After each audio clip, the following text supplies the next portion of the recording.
দিদি মার খাচ্ছে রাস্তায়, আর যে দিদি তাকে 3বার সাংসদ বানিয়েছে সেই দিদির নামে একটা মিডিয়ার সামনে ডায়লগ বাজি করে 20টা ব্যাগ, প্রাইভেট জেট, ভাই এবং পরিবারকে নিয়ে আমেরিকা ঘুরতে যাচ্ছেন 3 সপ্তাহের জন্য। শুধু বিরোধী পক্ষে নয়, তৃণমূল কংগ্রেস ভেঙে কালীঘাট এখন প্রায় সাইনবোর্ডের জায়গায়, তো তারা তো এই কথা বলবে। ধরুন উনি ফিরলেন না, উনি ওনার বেস্ট ফ্রেন্ড বিনয় মিশ্রর সাথে ভানাডু চলে গেলেন, সি বিচে বসে বসে ককটেল খেলেন, দায়টা কে নেবে?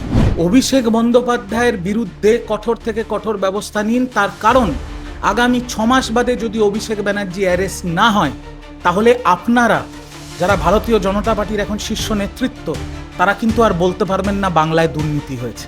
যারা 8 কোটি বা 80 লক্ষ টাকার দুর্নীতি করেছে তারা জেল খাটবে, দিনের পর দিন পিসি জেসি খাটবে, ডিম থেরাপি হবে। আর যারা 8,000 কোটি টাকার দুর্নীতি করেছে তারা 20টা ব্যাগ নিয়ে মায়ামি। অভিষেক বন্দ্যোপাধ্যায় বলছেন যে প্রাণে মারার চেষ্টা হচ্ছে, আজকে চেষ্টা চলেছে, বিজেপির ষড়যন্ত্র এবং প্রধানমন্ত্রী নরেন্দ্র মোদী থেকে শুরু করে অমিত শাহ প্রত্যেকেরই হাত রয়েছে, এইভাবে মন্তব্য করছেন। না, উনি তো এখন বিদেশ যাচ্ছেন, উনি তো এখন হলিডে করতে যাবেন 3 সপ্তাহ, তো উনি একটা ডায়লগ মেরে চলে গেছেন ওই সব কথা। প্রধানমন্ত্রী আর নরেন্দ্র মোদীর হাত থাকবে মানে কি? নরেন্দ্র মোদীর কাছে কি কোনো কাজকর্ম নেই যে তিনি মমতা ব্যানার্জি কোথাও একটা যাবে সেখানে লোক পাঠাবে তার উপর আক্রমণ করার জন্য? উনি দেশের প্রধানমন্ত্রী, দেশ চালাচ্ছেন, ওনার খেয়ে দেয়ে কাজ নেই, এই একটা ফট করে কথা বলে দিলেই হয়ে গেল নাকি? দেখুন, বিরোধীদের ধর্ম হচ্ছে কোথাও তাদের নেতারা আক্রমণ হলে এই ডায়লগটাই দেওয়ার যে প্রাণে মারার চেষ্টা হয়েছে। যখন ভারতীয় জনতা পার্টি বিরোধী ছিল তাদের নেতৃত্ব একই কথা বলতো, এখন তৃণমূল কংগ্রেস বিরুদ্ধে, প্লাস শুধু বিরোধী পক্ষে নয়, তৃণমূল কংগ্রেস ভেঙে কালীঘাট এখন প্রায় সাইনবোর্ডের জায়গায়, তো তারা তো এই কথা বলবে। আর অভিষেক বাবু যে ডায়লগ দিচ্ছেন, তিনি এই ডায়লগগুলো দিয়েছেন সংসদের সামনে দাঁড়িয়ে, তারপরে তিনি সংসদে গেছেন, সুপ্রিম কোর্ট থেকে রায় পেয়েছেন। আপনারা জানেন কিনা বা আপনার দর্শক জানে কিনা আমি জানি না, তিনি প্রাইভেট বিমানে করে কলকাতা থেকে দিল্লি গেছেন, সেখানে 20টা ব্যাগ নিয়ে গেছে, তার সাথে তার ভাই এবং পরিবারের লোকজন ছিল, মানে ফুল হলিডে মোডে। দিদি দিদি মার খাচ্ছে রাস্তায়, মানে মার খাচ্ছে মানে দিদির ওপরে মানুষের জনরোষ আছড়ে পড়ছে, দিদির গাড়িতে কাদা ছোড়া হচ্ছে, দিদির গাড়িতে চটি ছোড়া হচ্ছে। আর যে দিদি তাকে 3বার সাংসদ বানিয়েছে সেই দিদির নামে একটা মিডিয়ার সামনে ডায়লগ বাজি করে 20টা ব্যাগ, প্রাইভেট জেট, ভাই এবং পরিবারকে নিয়ে আমেরিকা ঘুরতে যাচ্ছেন 3 সপ্তাহের জন্য। কমসে কম একজন 70 বছর বয়সী মহিলা তো লড়াইটা করছে, চেষ্টা তো করছে। আর ভাইপোর অবস্থা দেখুন, কাল থেকে 3 সপ্তাহ মায়ামি, বুঝেছেন? তো এইসব নেতাদের বেশি কথা গুরুত্ব না দেওয়াই ভালো। চোখের চিকিৎসার জন্য বিদেশ যাওয়া। দেখুন, আদালত, আমি এবার কি বলবো না, আমি খেই হারিয়ে ফেলছি, কারণ বেশি কথা বললে আদালত অবমাননা হয়ে সুপ্রিম কোর্ট আমার ব্যাপারে রুল জারি করে দেবে, সেটা খুব ভেবে চিন্তে কথা বলতে হচ্ছে। দেখুন, ব্যাপারটা হচ্ছে যে ওনাকে বলেছেন আদালত যে ওনার ডিপ্লোম্যাটিক পাসপোর্ট জমা দিতে হবে, খুব ভালো কথা নয়? ডিপ্লোম্যাটিক পাসপোর্ট এবং তার ফুল আইটিনারি, রিটার্ন টিকিট সবকিছুই তিনি কোর্টকে জানিয়ে, তদন্তকারী সংস্থাকে জানিয়ে তিনি যাচ্ছেন বাইরে। উনি যদি না ফেরেন, দায়টা কে নেবে? সম্ভাবনা দেখা যাচ্ছে কি না ফেরত? আমি সম্ভাবনায় যাচ্ছি না, ধরুন উনি ফিরলেন না, আর উনি ওনার বেস্ট ফ্রেন্ড বিনয় মিশ্রর সাথে ভানাডু চলে গেলেন, সি বিচে বসে বসে ককটেল খেলেন, দায়টা কে নেবে? তার ওপরে কটা কেস চলছে? ED, CBI, IT, CID, STF, NIA, কিছু বাকি নেই। আর গুরুতর গুরুতর অভিযোগ, গরু পাচার, কয়লা পাচার, বালি পাচার, চাকরি বিক্রি, হুমকি দিয়ে টাকা তোলা, সেবাশ্রয়ের ভুয়ো ওষুধ মানুষকে দেওয়া। আপনি ভাবুন তো, আপনি আমার ইন্টারভিউ নিচ্ছেন, আপনার ওপরে এর 1% কেস থাকলে আপনি তো আজকে প্রেসিডেন্সি জেলে থাকতেন, শুক্রবার করে আপনার মা আপনার সাথে দেখা করতে যেত। আর শুধু আপনি না, আমার নামেও যদি এর 1% কেস থাকতো, আমাকেও শুক্রবার করে আমার পরিবার দেখা করতে যেত, প্রেসিডেন্সিতে চলে যেত। তাহলে এই এক্সট্রা ফেসিলিটি কেন? উনি সাংসদ বলে? আমি আপনার ক্যামেরার পর্দায় একটা স্পষ্ট কথা বলছি, কারণ আপনার চ্যানেল তো অনেক বড় বড় আজকের শাসক দলের নেতারা দেখেন। আমি তাদের সামনে একটা পরিষ্কার কথা বলছি যে পুলিশ প্রশাসন, ইডি, সিবিআই, যেহেতু ডবল ইঞ্জিন সরকার চলছে, সব আপনাদের অধীনে। দয়া করে কঠোর ব্যবস্থা নিন, যত তদন্ত দ্রুত শেষ করে এর যত মানে এভিডেন্স উঠে আসছে, সেই এভিডেন্সকে কোর্টের সামনে রেখে অভিষেক বন্দ্যোপাধ্যায়ের বিরুদ্ধে কঠোর থেকে কঠোর ব্যবস্থা নিন, তার কারণ আগামী 6 মাস বাদে যদি অভিষেক ব্যানার্জি অ্যারেস্ট না হয়, তাহলে আপনারা যারা ভারতীয় জনতা পার্টির এখন শীর্ষ নেতৃত্ব, তারা কিন্তু আর বলতে পারবেন না বাংলায় দুর্নীতি হয়েছে। কারণ বিগত 15 বছর দার্জিলিং থেকে ডায়মন্ড হারবার যা দুর্নীতি হয়েছে তার সাথে অভিষেক বন্দ্যোপাধ্যায়ের নাম জুড়ে আছে। তিনি করেছেন না করেছেন আমার দেখার বিষয় না, সেটা তদন্তকারী সংস্থার কোর্ট বুঝবে, কিন্তু তার নাম জড়িত আছে। তার নামে কতগুলো এফআইআর হয়েছে তিনি নিজেও জানেন না।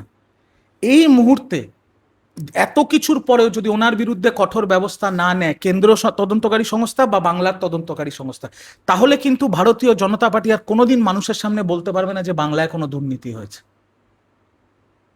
যারা 8 কোটি বা 80 লক্ষ টাকার দুর্নীতি করেছে তারা জেল খাটবে, দিনের পর দিন পিসিজেসি খাটবে, ডিম থেরাপি হবে। আর যারা 8,000 কোটি টাকার দুর্নীতি করেছে তারা 20টা ব্যাগ নিয়ে মায়ামি। বা রে বা, এটা তো হতে পারে না।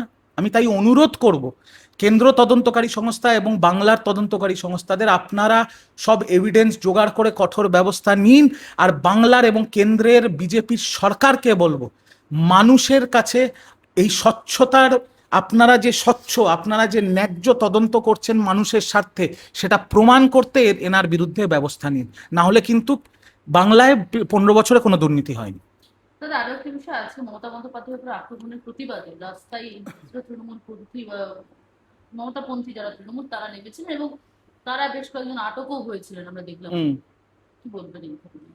তো প্রতিবাদ করতে নামলে প্রতিবাদ করুক না, প্রতিবাদ করা তো সাংবিধানিক অধিকার, কিন্তু প্রতিবাদ করতে করতে বাড়াবাড়ি করলে তো আটক হবেই, এটাই তো নিয়ম। আজকে বাংলায় নতুন সরকার এসছে, পরিবর্তন চলছে, কিন্তু আগের সরকারও একটা নিয়ম ছিল, এই সরকারও একটা নিয়ম আছে।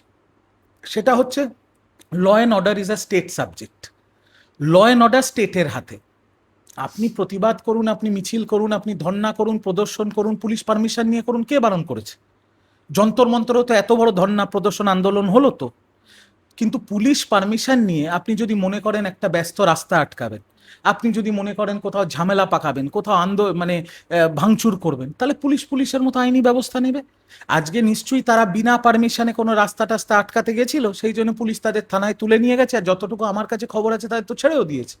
দীর্ঘদিন রাজনীতিতে তো এই হয়ে এসছে, এটা দিয়ে লাফালাফি করার তো কিছু নেই। আসলে দিন ক্ষমতায় ছিল তো। আর যারা আজকে প্রতিবাদ করেছে বা যাদের থানায় নিয়ে গেছে, এটা তাদের জীবনের ফার্স্ট টাইম থানায় গেছে। আমাদের তো চুল পেকে গেছে থানায় যেতে যেতে। তো তাদের এটা ফার্স্ট টাইম ক্ষমতাচ্যুত হয়েছে। একটু ফেসবুকে লাইভ, একটু রিল, একটু ভিডিও, এগুলো হবে, কিন্তু এগুলো জেনারেল প্রসেস, এটা সবসময় হয়। 2022 থেকে প্রধানমন্ত্রী তিরঙ্গা র্যালি বা হর ঘর র্যালির যে কর্মসূচি তা করছেন, কিন্তু বাংলার বুকে 2026 সন পরিবর্তনের বাংলায় এসে তিরঙ্গা র্যালি দেখতে হচ্ছে। কি করবেন বলুন? আমাদের দুর্ভাগ্য, আমাদের দুর্ভাগ্য। এখন ভাল লাগছে দেখে, তিরঙ্গার সাথে তো কোনো রাজনীতির সম্পর্ক নেই। আমার দেশের পতাকা রে ভাই। আমি তৃণমূল হই, বিজেপি হই, আম আদমি পার্টি হই, কংগ্রেস হই, যাই হই, আমার দেশের পতাকা তো সর্বোপরি। আমার মনে আছে 2025-এ, যদি আমি খুব ভুল না করি, বাংলার মুখ্যমন্ত্রী শুভেন্দু অধিকারী একটি তিরঙ্গা র্যালি করেছিলেন, সম্ভবত নন্দীগ্রামে, এবং সেখানে সেই সময়ের পুলিশ তাকে আটকেছিল। মমতা বন্দ্যোপাধ্যায় পুলিশ মন্ত্রী ছিলেন, শুভেন্দু অধিকারী বিরোধী দলনেতা, তিরঙ্গা র্যালিকে আটকানো হয়েছিল যেখানে কোনো বিজেপির পতাকা ছিল না। কেন আটকানো হয়েছিল? ভোট ব্যাংকের রাজনীতি বা রাজনীতি করতে গেলে কি দেশের পতাকাকে আটকাতে হবে? আজকে সেই জায়গাটা নেই। বিরোধী দলনেতা মুখ্যমন্ত্রী হয়েছেন, তিনি গর্বের সাথে দেশের পতাকা নিয়ে র্যালি করছেন, অসুবিধাটা কোথায়? ঠিকই তো আছে।